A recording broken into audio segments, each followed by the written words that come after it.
It will all begin anew, between dark and light, the pure and the corrupt, the one true struggle. Final Fantasy XIV has come a long way since its rebirth nearly 6 years ago. Now with its third expansion, Shadowbringers, it's safe to say that the development team headed by Naoki Yoshida have outdone themselves once again. This latest journey delivers in just about every way possible, and by the end of this adventure, you're going to want much, much more. Now I have you. Shadowbringers picks up right where Stormblood left off, on a cliffhanger as the Warrior of Light and allies are being afflicted by a mysterious ailment. As the last one standing, you finally succumb to the same force that bested your friends, and find yourself transported across space and time to a brand new world, the First. Throw wide the gates that we may pass. Oh, safe journey, Warrior of Light. Find our friends and bring them home. In this foreign land far from home, the inhabitants live in constant fear of annihilation due to a terrible disaster called the Flood of Light. This event nearly destroyed the world, and in its wake of devastation left behind monstrous creatures known as Sin Eaters that terrorize the remaining survivors. Upon your arrival in this new world, you learn that you were summoned here along with your friends and hope that you could deal with this new threat in order to save not only this world, but your own world in the process. Being ever on the move, his whereabouts are often difficult to ascertain, but I am certain your paths will cross ere long. Shadowbringers does a great job of introducing you to this new setting and easing you into the cultures and plot lines of the First. It pulls no punches when it comes to the harsh realities of horrific situations, which makes overcoming them all the more satisfying. The narrative also expertly weaves together multiple plot lines that hold your interest throughout the adventure, knowing just when to update you about various threads, while also ensuring they have significant impact on your current situation. You'll come across wonderful new characters that leave their mark, especially your adversary, Emmett Selk, who is one of the most well-written characters to date. You're plotting something. Every hour of every day.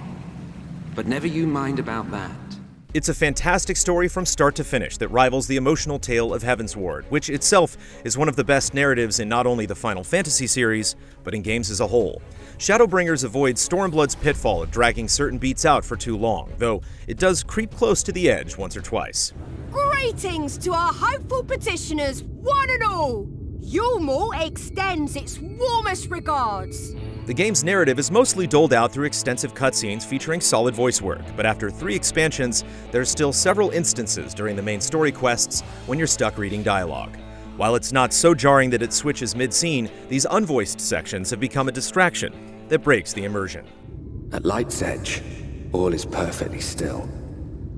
The world captured in a painting.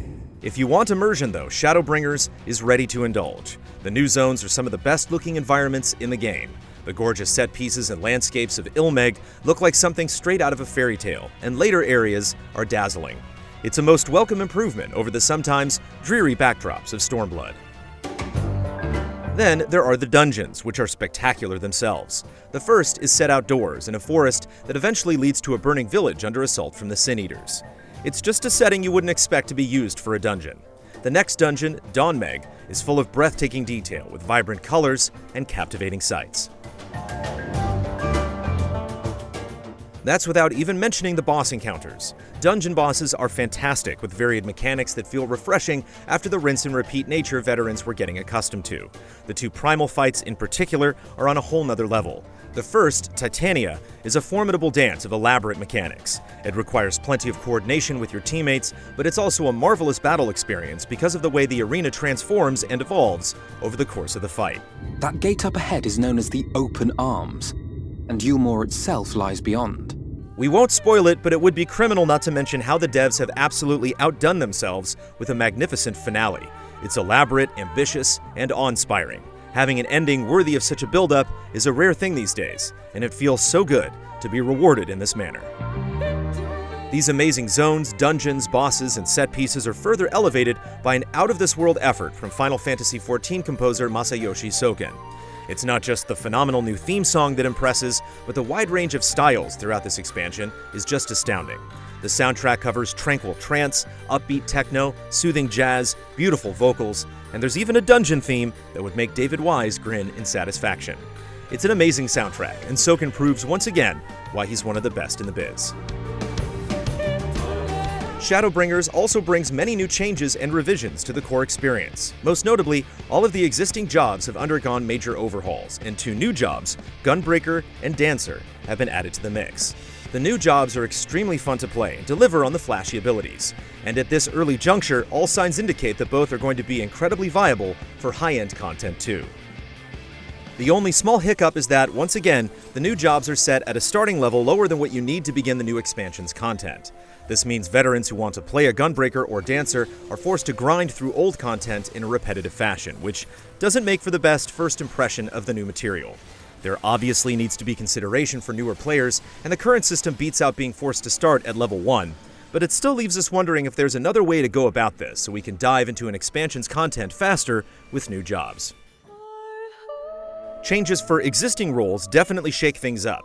After spending significant time playing with the healer jobs through all of the content, including the extreme primal fights in Shadowbringers, there's definitely a noticeable shift in their playstyles. There's a stronger emphasis on raw healing, though the balancing act of juggling when to DPS and when to heal still exists.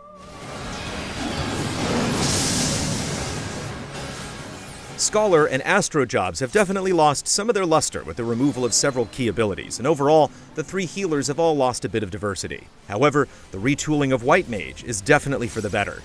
The new Lily system feels useful and makes sense within their toolkit, and they also gain a higher degree of mobility with the new instant cast healing abilities. White Mage feels great to play, and it's nice to see the community's newfound love for the job after it got the short end of the stick for several years. Shadowbringers also addresses several long-standing issues that have sprung up over the years, most importantly, the notorious queue times for DPS jobs. The new expansion introduces players to the Trust system, which allows you to go into certain instanced content, in this case the new expansion's dungeons, and form a party with AI-controlled partners. They are competent enough to get the job done and provide a much-needed alternative to waiting more than 20 minutes for the Duty Finder system to match you with a party of other players. Obviously, there is concern over the long-term implications of the Trust system, but there are a few caveats to consider if you think you no longer have to play with other people in this MMO. On average, it's more efficient to play with others than to use trusts when running a dungeon. Average completion times with an AI party are significantly longer than running with most random players, and as alluded to previously, trusts can only be used in the new dungeons. All previous content, as well as any non-dungeon content, is off-limits. Additionally, once you complete the main story, your trusts will de-level back down to 71. This means you can only take them back to the first new dungeon until they level up. This restriction is meant to encourage players to join up with others rather than going it alone, which feels fair, given that this is a multiplayer experience that needs its player base to engage with one another to work. Shadowbringers is easily the best Final Fantasy XIV expansion to date. It marks the highest point in the MMO's lifespan, which has seen its fair share of impressive updates over the years. If you've been dismissing 14 because it's not a single-player Final Fantasy, you're missing out on one of the best installments in this series, and letting an excellent game pass you by.